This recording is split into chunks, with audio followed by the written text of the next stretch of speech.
Yeah, collective lab, bitch. Take it to the lab. Take it to the lab, yo. Tough jam entertainment. Tough jam entertainment. Tough jam entertainment. Tough jam entertainment.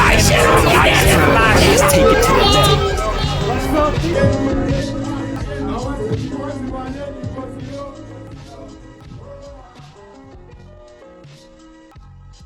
God Diablo, fashionista, trailblazer, Makasana, CEO, visionary, futurist, concert rocker, black man, future black man in high definition. Yeah, I'm from Ramaphosa Extension 5. It's a squatter camp, but yeah, you get people like God Diablo out of squatter camp. Fire, I like that. So what made you fall in love with hip hop? I was playing at my neighbor's house, I won't mention his name, 2005, 2006. And we used to play music, this guy. He had speakers outside his house, and there's a flabber song that goes in called Some Dog. And then Pro Kid does like 4 bars. It's like 200 Siggy, Sazo Babi Chilis, and Kasim Gutumangish Sibilis. When I heard those bars, I was like, what is this? I instantly ran home. I literally ran home out the gate.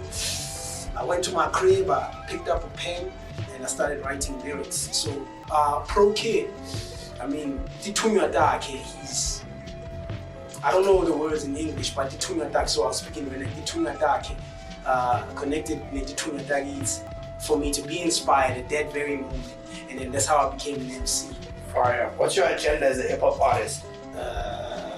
My agenda, I mean, I'm Pan-African, I'm pro-black, but at the same time, I'm capitalistic at the same time, you know. So my agenda is kind of like my name, God Diablo. It's devilish, it's godly at the same time. Good. We'll be able to sort this out. From what's your agenda as a hip hop artist? Yeah, I mean, like I said, my agenda is kind of divided. You know, I'm godly, I'm devilish. So I'm capitalistic and I'm revolutionary at the same time. It just depends on what's necessary for my well-being. If it like amplifies my well-being, I'll definitely do good for the community and that type of stuff. I'll be philanthropic, you know, and that kind of thing. But in essence, if I'm pushed in a corner and I have to survive, you know, I can be a very ugly person. I mean, I think that goes for every human being. Okay. Fight or flight. So tell me, as an artist who's clearly very opinionated and has a lot of opinionated on this shit, tell me what's your take on gatekeepers? And if you believe in the existence of gatekeepers, who are gatekeepers exactly? Not necessarily the names, but what's their role in the music industry or the entertainment industry in general? I don't believe in gatekeepers. I believe that the biggest gatekeeper is your consciousness. You know, how you think, your mindset. Because if you have like a big idea, your big idea can consume the gatekeeper into your corner. You know, if it makes money for the gatekeeper, the gatekeeper becomes irrelevant. You gain leverage over the gatekeeper because you have like an idea that can be commercially monetized at the highest level. So now the gatekeeper becomes, you know, a pawn in the chessboard or whatever. So I don't really believe in gatekeepers. I do believe in gatekeeping as the status quo. Like what's happening in mainstream right now, people are saying that piano killed hip hop. I think that's preposterous because a genre cannot kill a culture. It's very deep. It's very preposterous when you look at it because how does a genre kill a culture? A culture that consists of elements and it has no room in my mind like that when I look at it like really realistically. If you take a genre and try to compete it to a culture, how do you even do that? You're competing with a culture that's been there for 40 to 50 years, and you're competing with a genre that's like less than 5 years. You know, it makes no sense. It's a genre. It's a genre. It's not even like a culture. Hip hop transcends genre. it's a way of living, it's a consciousness, it's dress codes, it's an economy. You know, it has all these things, all these facets that go into it. So you can't compare like a genre style of music to all those elements. You know. Yeah.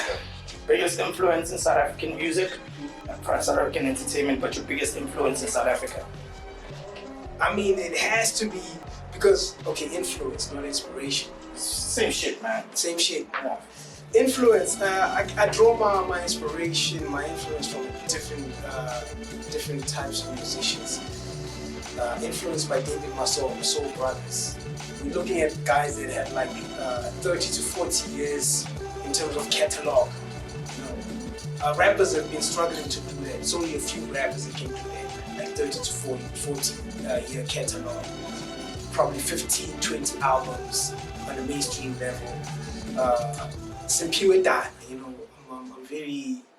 I'm on some almost celebrity worship syndrome. Simpiwe Dana, I love her music, you know, so spiritual. What it does to my soul and my essence is something else. I can't define it. And obviously Pro Kid is the guy that sparked, you know, the inspiration that gave me the belief and the confidence to do this rap thing. Just to mention a couple of artists, and obviously, you know, just the general landscape, what the music that my parents used to play when I was a child. This was before hip hop. The gospel records,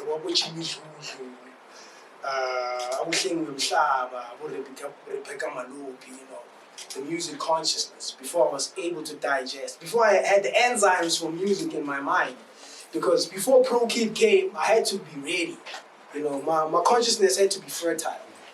Oh, yeah, nice. Just to wrap it up though, just tell us what it is that you are working on. What music should people expect? What music are you working on currently? Right now I'm working on Hard Tape 3, but I'm not going to release it without a budget. Mainstream, we're going mainstream with Hard Tape 3. I've already dropped like 4 singles this year, and I wasn't even ready to drop music. It's just my work rates. It's just it demands that from me. Like I have to release music, even when I don't want to release music. I have a song about Anele Zondo, a female I went to college with. I find her very inspirational, and seeing her in that mainstream light sort of inspired me. Imagine I could do better, and it's actually doing the things for me. I've been to, I don't know if I'm allowed to mention the stations. Yeah, I've been to Metro FM, Alex FM, Cozy FM, your MTV base. The names are escaping me, but yeah, I did a song about her. That's the song that's been the most prominent for me right now. You know, yeah. Before we close it up, before the shout outs and whatnot, you mentioned that you have an interview with Tigo Touch next week. Tell the people more about that. Yeah, definitely. I got Tigo Touch coming through.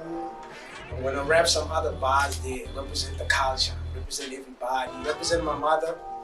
You know, my mother actually quoted my bars from an interview, and I thought that was very inspirational. I'm like, man, I'm gonna write track, because my mother doesn't understand hip hop at all. But when she recited my bars to me, I was like, man, I'm on the right track. So yeah, I'm doing something with Tigo Touch next week.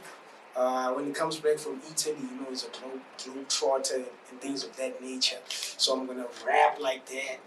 I'm gonna represent everybody. I'm gonna represent the neighbors. Labang Tagatai, they don't want me to succeed. Labang Loyabo. Yeah, they think that Mizenzu Jay-Z. Nah, nigga, I ain't trying to be Jay-Z. I'm God Diablo, bro. Like, I'm just myself. I ain't trying to be...